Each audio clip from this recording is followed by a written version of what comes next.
What's happening, people? Welcome to my channel Still Smart Academy. I'm Saharsh Bhatnagar, and in this video, we are going to decode the curious case of nulls. If you're someone who is learning SQL and you want to master the concept of nulls, this video will walk you through various questions and scenarios in nulls. We'll answer questions such as: are two nulls equal to each other? What happens when we use nulls with joins versus intersect? What's the basic difference between null, null strings, and empty strings? What are the various null-related functions and operators like Coleys, Isnull, and Isnotnull operations?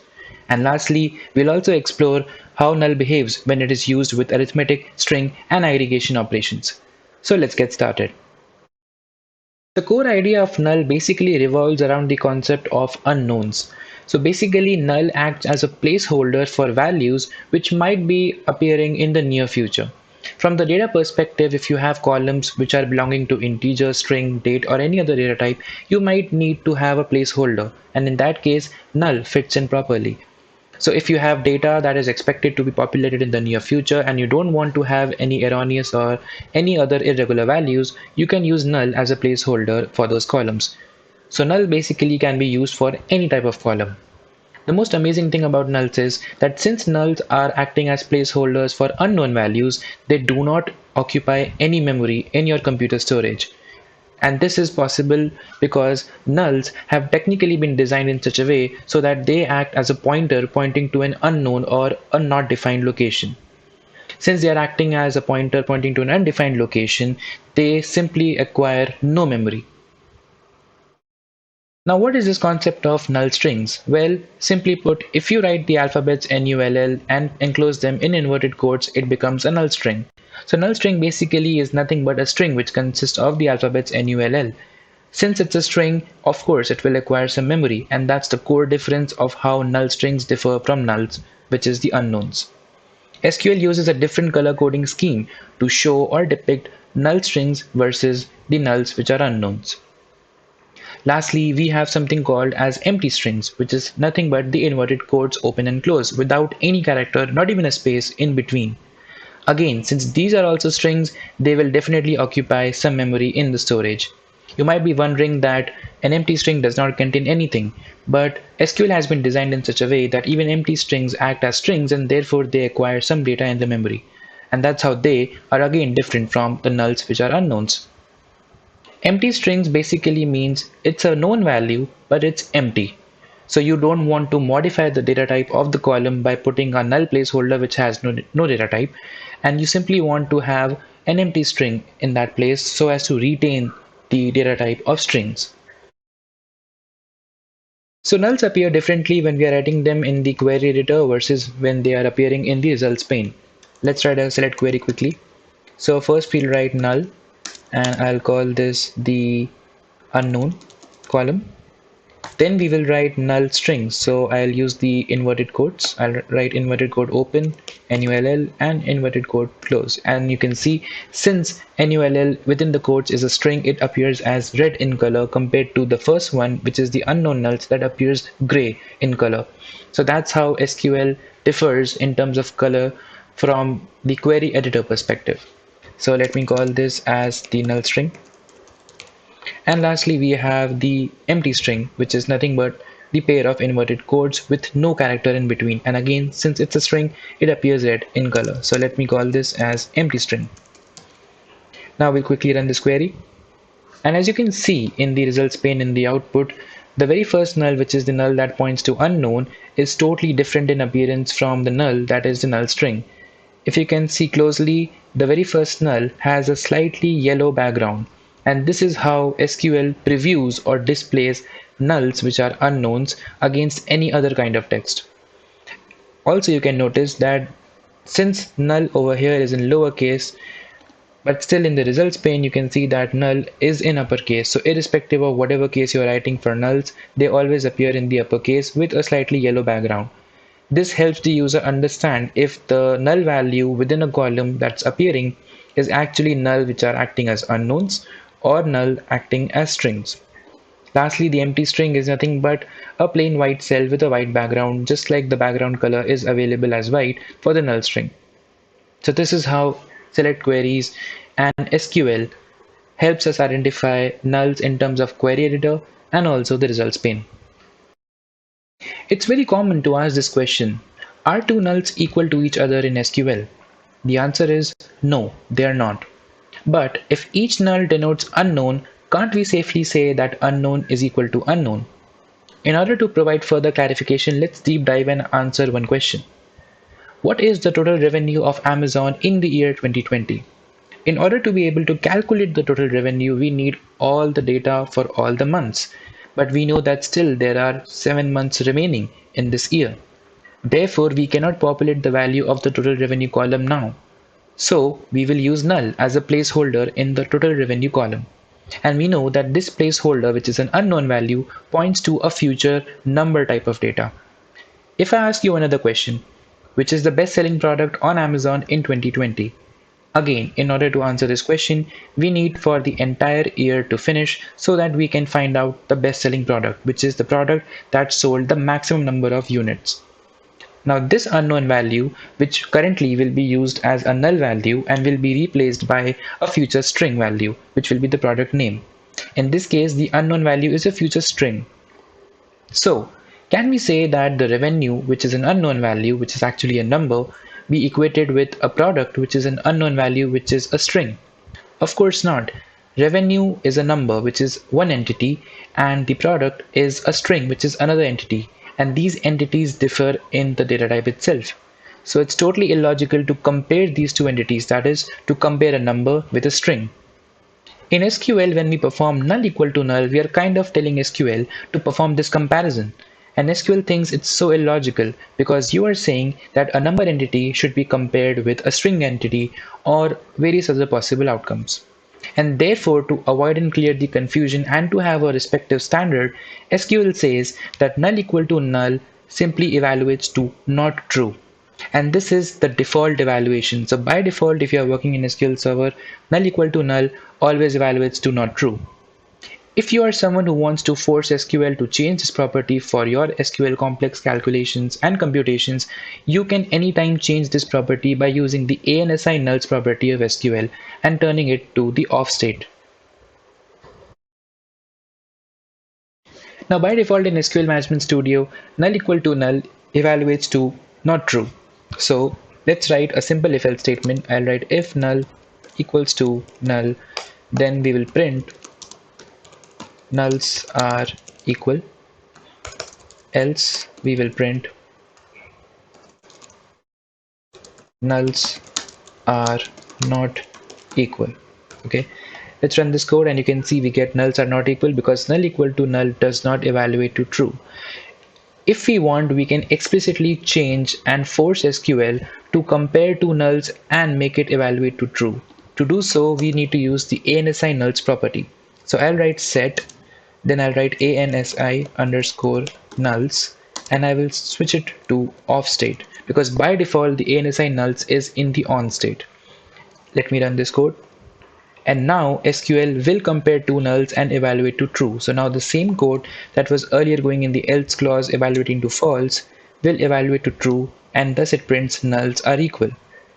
So the ANSI nulls property can help a developer to force SQL to compare null equal to null evaluating to true.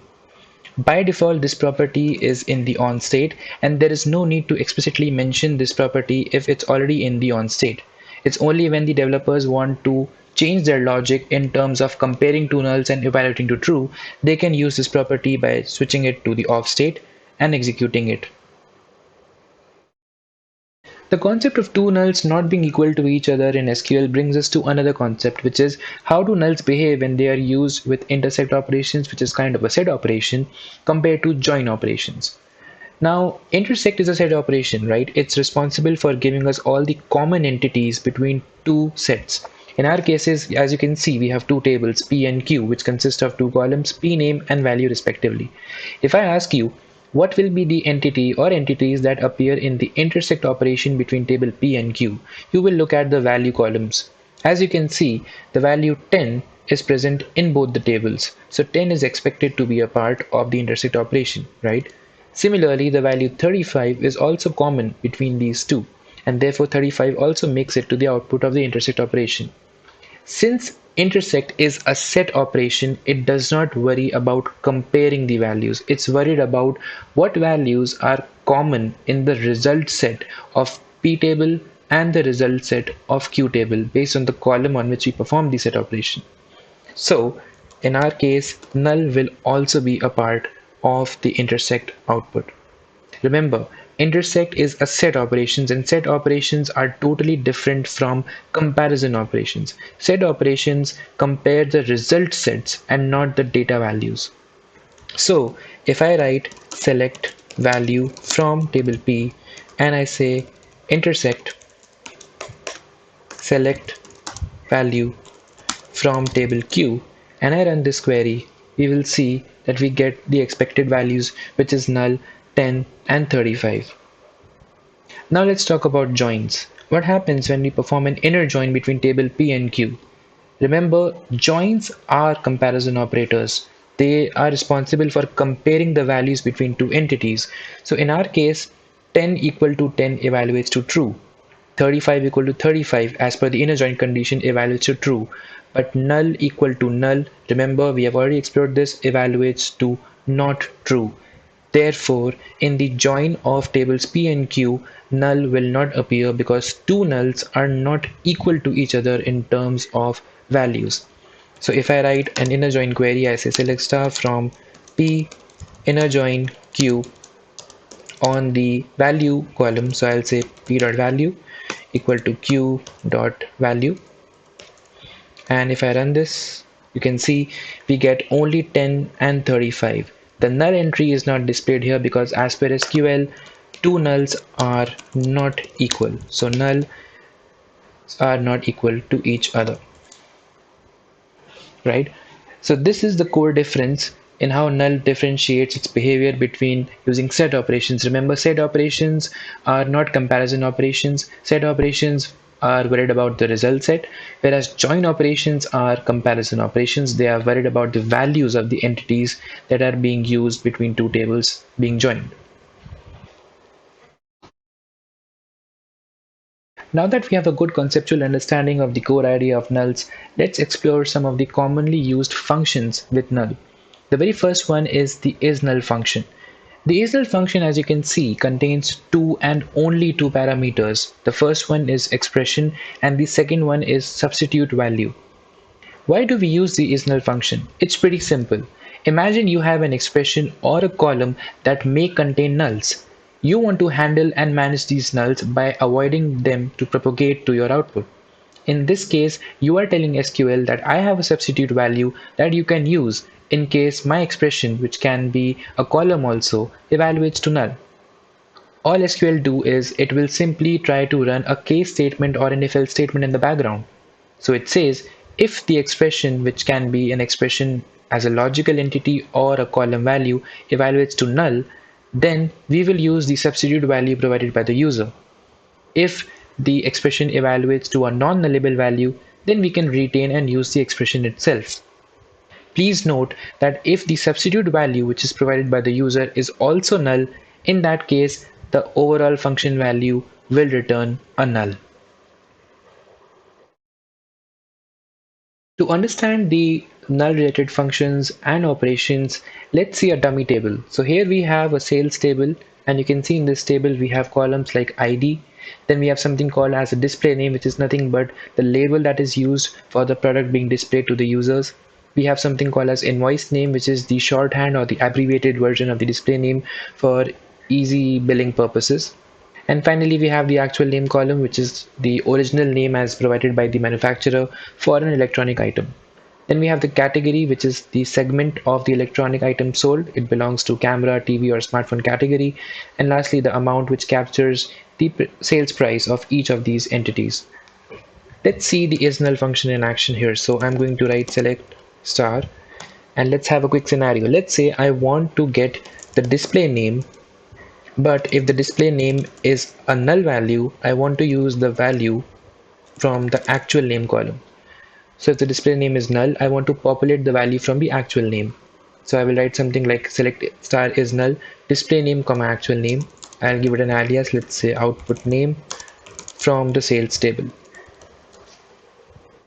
Now you can see here, things are totally fine till the 7th row because the display name is a non-nullable entity till the 7th row. And since display name is a not null value, the same value is used in the output. As per the Isnull logic, if the display name evaluates to null, as you can see in the 8th row, we should populate the value coming from the actual name column. In our case, the value is coming from the actual name column as Nikon D3400 series, and the same value is being populated in the output name column. What about the 9th row? In the 9th row, you can see that if display name is null, we check the value in the actual name. But as we have seen, if the substitute value is also null, the overall function evaluates to a null value. So you can see the output name in this case evaluates to a null. So if the display name is null, it checks the value of the actual name. If the actual name is also null, then the overall value of this entire function evaluates to null. If you can closely see in the 13th row, this value is not a null value. From our understanding, we know that a plain white cell in a string column evaluates to an empty string, and this empty string is not null. Therefore, this empty string is used directly in the output name. Since the display name, which is the empty string here, is not null, it's directly used in the output name. The second function, which is the Coleys function, is kind of an extension of the Isnull function that we just explored. The Coleys function is used to return the first non-null value from a list of possible values supplied to the Coleys function. So if you have a value, let's say value 1, and if that value evaluates to a null value, you are telling SQL to use another value in place as value 2. If value 2 also evaluates to a null, you are telling SQL to use value 3 in that case, and you can provide n number of such values. So the core difference between the Coleys function and the Isnull function is in terms of the parameters.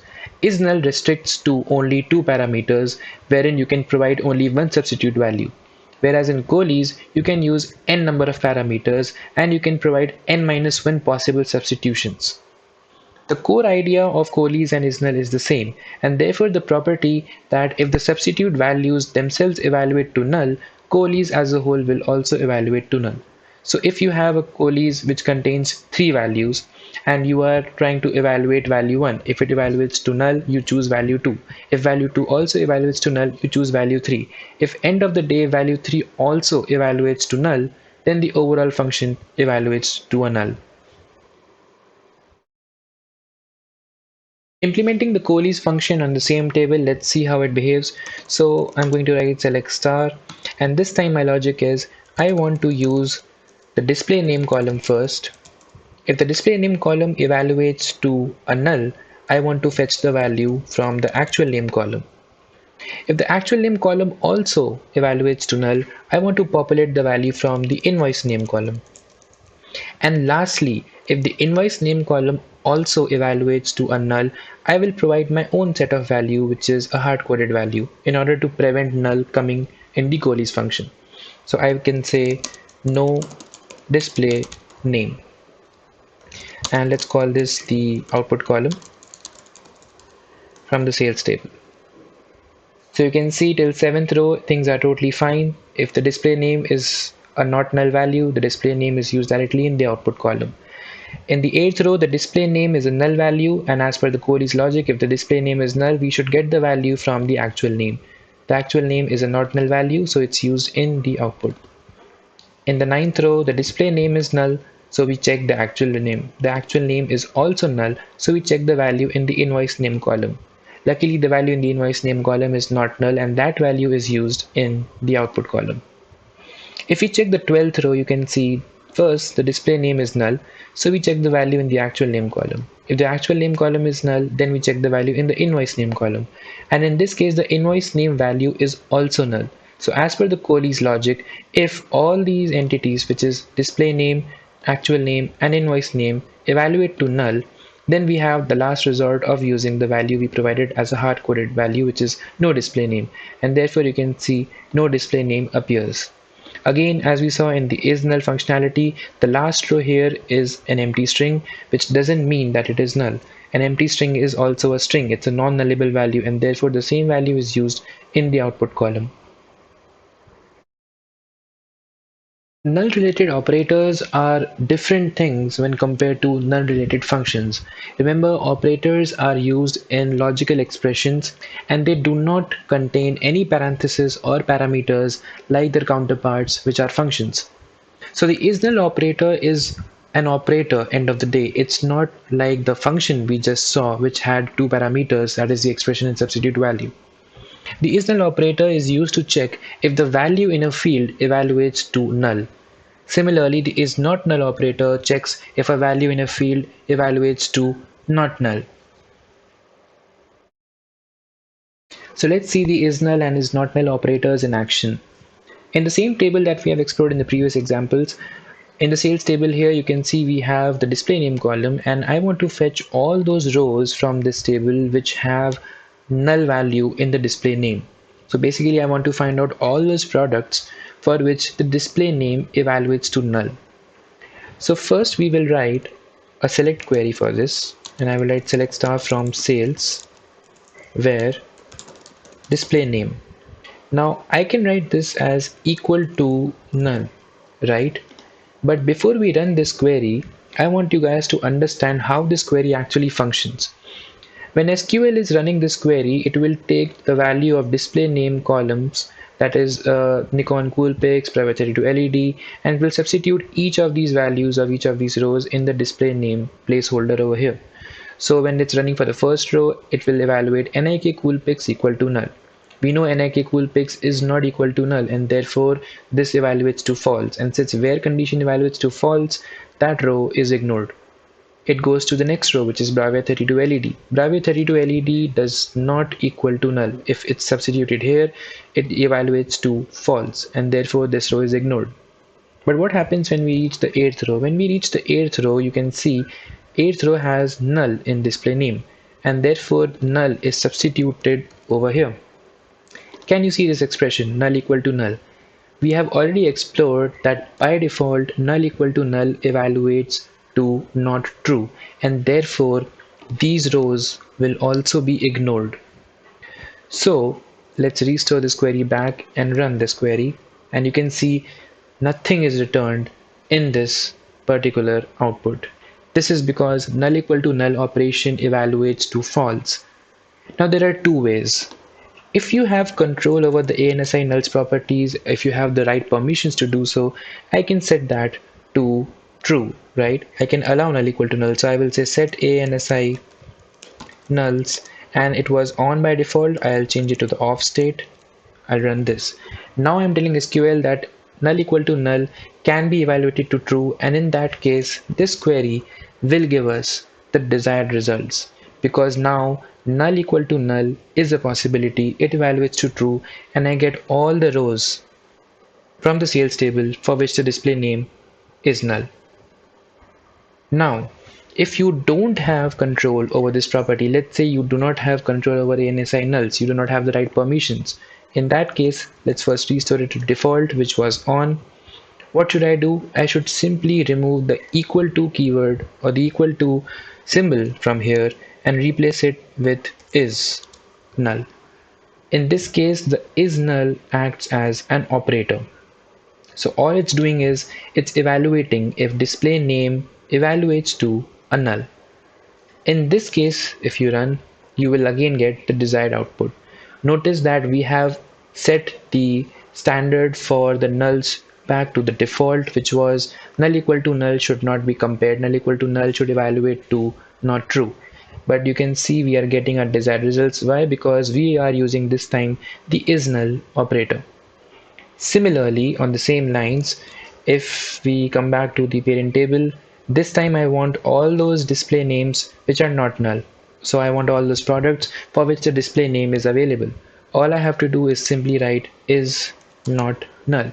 So I'm using the is not null operator. Now when I run this, I will get all the rows in which the display name is not null, including the last row which contained an empty string, because empty strings are not equal to nulls. So lastly, let's see how null behaves with other different types of operations. So if you're performing any basic mathematical operation like addition, subtraction, or even exponential operations for that matter, and if they include nulls, the entire result evaluates to null. Similarly, for string operations, we can get two possible outputs. It all depends on the type of function. Some string operations evaluate to nulls, while some evaluate to non-null values by simply ignoring or skipping the null values.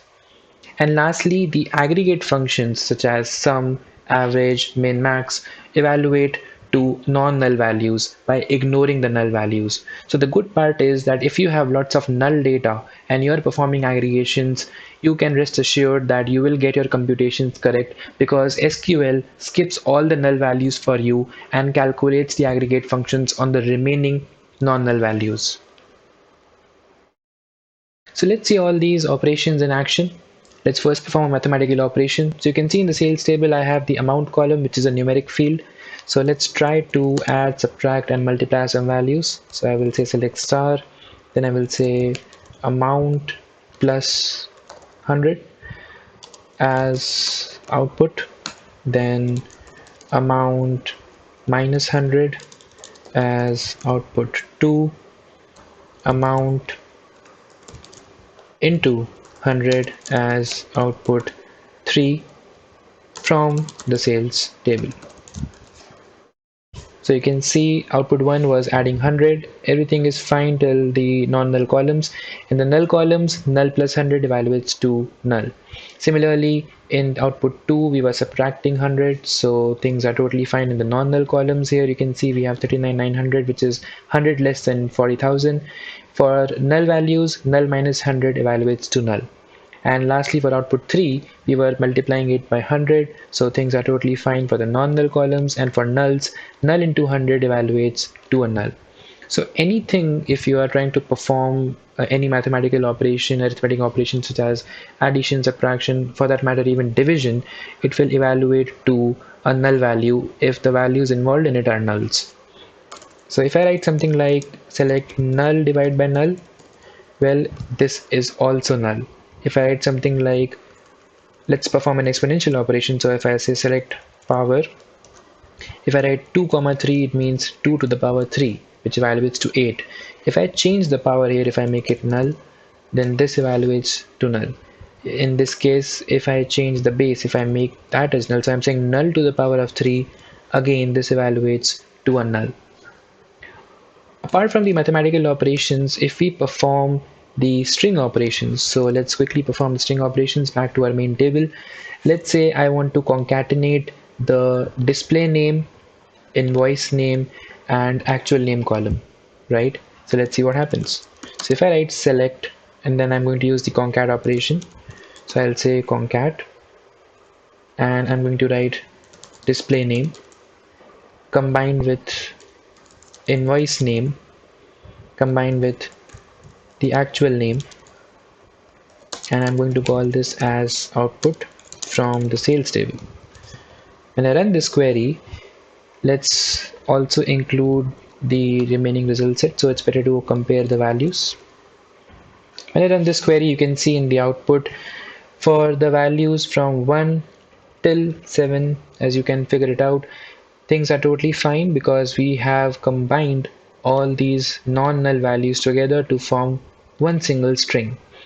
If you see in row number 8, we have a null combined with a value which is not null combined with a value again which is not null. So we have null plus not null plus not null. In this case, when we are performing a concat and it contains null, SQL is designed to simply ignore or skip the nulls and append or join the remaining string values. So in this case, NIKD 3400 is joined with Nikon D3400 series to get the required output, and the null coming from the display name is simply skipped or ignored. Similarly, you can see in row number 9, we have null in display name and actual name, so it combines null plus screen guard plus null, it evaluates to screen guard because there is only one non-null value and the remaining two nulls are simply skipped or ignored. Lastly, if you see in the 12th row, we have null plus null plus null which evaluates to nothing or an empty string, because concat is designed to ignore nulls. So even if all the three values are nulls, it can just not incorporate null, so it incorporates or rather evaluates to an empty string. And the same is validated by looking at the 13th row. You can see we have an empty string plus null, which evaluates to empty string, which verifies our logic. So this is how a concat behaves. Now let's achieve the same thing by using a different function. Let's use the length function and see what happens when we have nulls in the length function. So if I write length of display name, and let's call it output and run this. So this time, if you see, we have the lengths of the strings present in display name column. So this is a non-null value. You can see the string length is 11, 11, so on up till 10. Things are fine. The length of a null value is null. So you can see in this case, the strings operations, which is the length operation on the string display name, evaluates to null if the value inside it is null, unlike the concat operation, which was designed to skip nulls. So SQL is saying that the length of a null string is also null, which is true. The length of anything unknown is obviously unknown. It can be anything, and therefore it is unknown. For the last row, you can see we have an empty string, and the length of an empty string is correctly evaluated to 0. So you can see the length of the empty string is different from the length of a null unknown value. Finally, let's perform some aggregations and see how things are in action for aggregations. So you can see I have an amount column here. Let's try to find out what will be the total sale for each category. You can see we have three categories. We have cameras, TVs, and smartphones. For these three categories, I want to find out the sum of sales individually. So I'm going to write select. I want the category name, comma, I want to perform the sum over the amount column, and I want this from the sales table. Now, before I run this query, you can notice that in the smartphone segment here, the value for amount is null, and in the TV segment here, the value for amount is null. But we have already seen this. We know that arithmetic operations, when performed using nulls, simply evaluate to null. But in this case, when we are performing the sum operation, it acts as an aggregate operation. So we are not just simply adding these numbers individually in an arithmetic fashion, we are doing the same using an aggregation. So in this case, when we are computing the total sales for the smartphone segment, we will add the values 80,000, 75,000, 1200, 500 plus null. But this sum will not evaluate to null. So it will simply ignore the null value here. The same happens for the TV segment. So when we are adding the values of sales for TV segment, we will add 55,000 plus 120,000 plus 5,000 plus null. But this will evaluate to a non-null value. It will simply ignore this null value over here. So if I run this query, I need to perform a group by. So I will say group by, and then I will say the category. So you can see clearly we have non-nullable actual arithmetic values present here, numeric values present here. The nulls have been skipped or ignored. The same is true if you are performing anything else. Let's say if I want to perform an average for each segment, I can do that. And you can see again in average, the null values are ignored. If you deep dive into this concept, you can see that when we perform an average, we know that the formula for average is basically summation of all the values divided by a number of the values supporting it, correct? So in this case, if we find the average value for, let's say, the TV segment, we have 55,000, 120,000, 5,000 and null. But since the nulls are to be skipped, right, or basically they are to be ignored, so in that case, when we are performing the average, we will add the values of 55,000 plus 120,000 plus 5,000, and we will not add the value of null. The same thing applies in the denominator. When we are performing the average, we need to also take into account the number of values which have provided the sum. So in this case, we will take the number as 1, 2, and 3. We will not include this instance. So the number of values will not be 4, they will be 3. Okay, because the null values are ignored and therefore we do not count them at all. So they are not included in the sum and they are also not included in the number of values. So for SQL, since the average is being performed, it should consider all the non-nullable values and it should also count all the non-nullable values. The null values should not be counted while performing the average or any other such calculations. So that concludes it for this video. Thank you so much for watching. If you liked our content, please hit the like button below. If you want access to more such training content and videos, please subscribe to our channel Stellar Smart Academy. Share this video with your friends and family, and we'll be back soon with another video in this series.